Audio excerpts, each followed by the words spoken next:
पालघर लोकसभा मतदारसंघातील महायुतीचे उमेदवार हेमंत सावरा यांच्या प्रचारासाठी आयोजित जाहीर सभेत शिंदेंच्या शिवसेनेकडून खासदार राजेंद्र गावित यांच्यावर खोचक टीका करण्यात आली।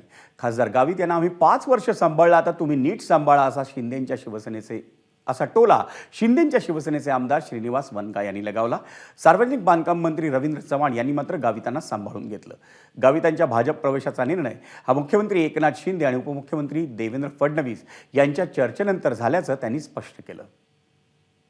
आता थोडंसं सकाळी थोडी बातमी बघून दुःख वाटलं की आमचा लाडका खासदार आपल्याकडे आलेला आहे।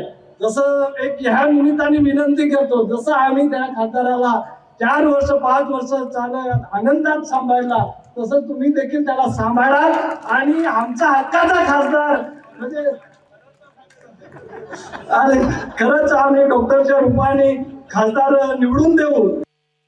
पालघर मधला प्रमुख कार्यकर्ता असेल किंवा खालचा तळागाळातला कार्यकर्ता असेल, हा एवढा एक जीव आहे की या सगळ्या गोष्टी ज्या आहेत त्या वरिष्ठ स्तरावरती काल रात्री घडल्या आहेत।